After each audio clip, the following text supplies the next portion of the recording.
Hai, assalamualaikum. Kembali lagi sama aku Alvin.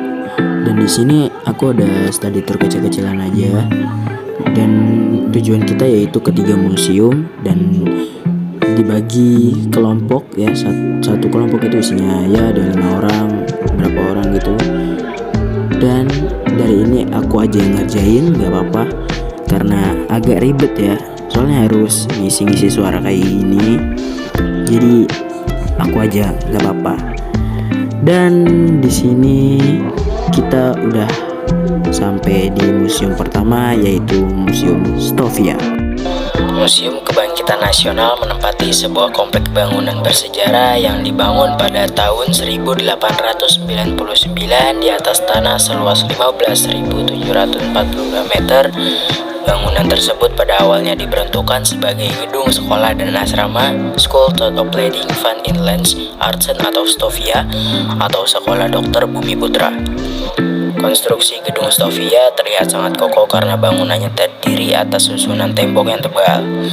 Stovia merupakan penyempurnaan dari sistem pendidikan kedokteran Sekolah Dokter Jawa yang didirikan pada tahun 1851 di Rumah Sakit Militer Weltevreden atau sekarang Rumah Sakit Pusat Angkatan Darat Gatot Subroto. Sekolah Dokter Jawa menempati salah satu bangunan yang ada di dalam rumah sakit militer karena pengajarnya merangkap sebagai dokter di rumah sakit tersebut. Aktivitas pendidikan dan asrama sekolah dokter Jawa yang berlangsung setiap hari dinilai mengganggu kenyamanan rumah sakit. Karena itu Dewan Pengajar memutuskan untuk memindahkannya dari lingkungan rumah sakit militer Weltevreden. Tahun 1899, Direktur Sekolah Dokter Jawa Dr. Hermanus Frederik Roll mulai melaksanakan pembangunan gedung baru di samping rumah sakit militer. Kegiatan pembangunan gedung sempat terhenti karena kekurangan biaya. Karena itu Dr.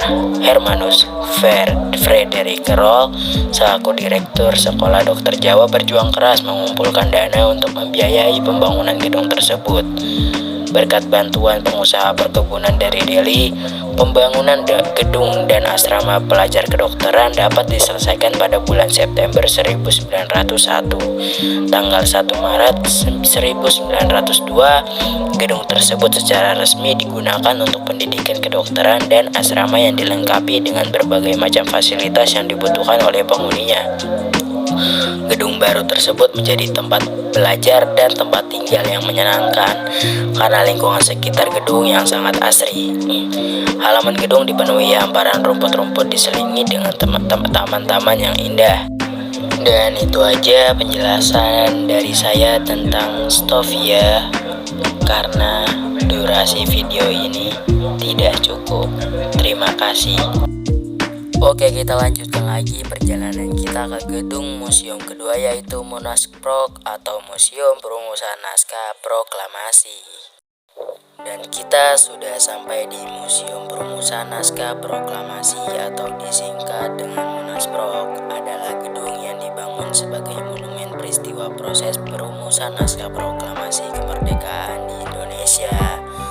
Gedung luas tanah 3.914 meter persegi dan luas bangunan 1.138 meter persegi itu pertama kali didirikan pada tahun 1920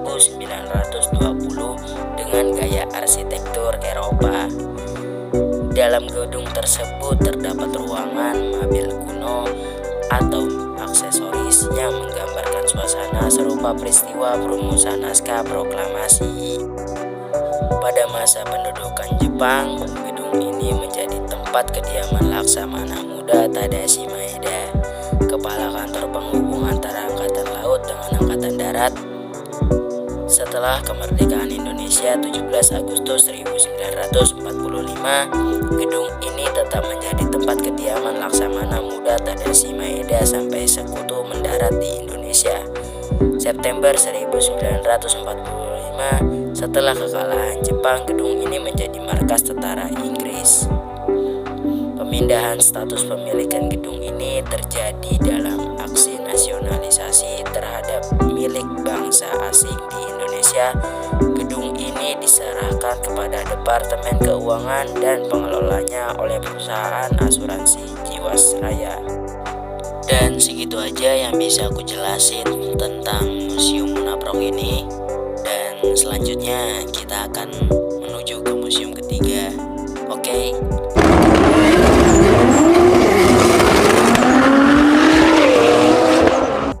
Dan kita udah sampai di Monumen Pancasila Sakti yang berlokasi di kawasan Lubang Buaya, Jakarta Timur, menyimpan banyak cerita. Monumen Pancasila Sakti dibangun untuk mengenang 7 pahlawan revolusi yang menjadi korban dalam peristiwa gerakan 30 September atau dikenal dengan G30 SPKI. Pada 1 Oktober 1965 dini hari, terjadi penculikan sejumlah petinggi Tentara Nasional Indonesia Angkatan Darat. Penculikan tersebut terjadi lantaran mereka dicurigai oleh Partai Komunis Indonesia atau PKI sebagai bagian dari Dewan Jenderal yang akan meruntuhkan kekuasaan Presiden Soekarno kala itu. Hingga akhirnya menjadi sebuah tragedi berdarah dari 7 orang yang ditargetkan pasukan yang dipimpin oleh Letkol Untung menangkap 6 orang. Mereka adalah Jenderal Ahmad Yani, Jenderal R. Sparman, Jenderal Suprapto, Jenderal Sutoyo, Jenderal M.T. Haryono, dan Jenderal Panjaitan. Satu target yakni Jenderal A. Nasution yang saat itu menjabat sebagai Menko Hankam atau Kasab TNI AD bisa meloloskan diri. Ajudan A. Nasution, Letu Pierre Tendian ditangkap dan menjadi korban dalam peristiwa tersebut. Para jenderal ini kemudian dibawa menuju Lubang Buaya yang dijadikan markas komando gerakan 30 September 1965. 6 jenazah perwira TNI AD dan jenazah Letu Pierre Tendian kemudian dimasukkan ke dalam sumur tua untuk menghilangkan jejak. Dan segitu aja penjelasan dari aku, Alvin, dan teman-temanku yang udah bantuin buat videoin dan catetin apa aja yang ada di berbagai museum itu. Kami mengucapkan terima kasih kepada kalian yang sudah menonton sampai habis. Bye-bye.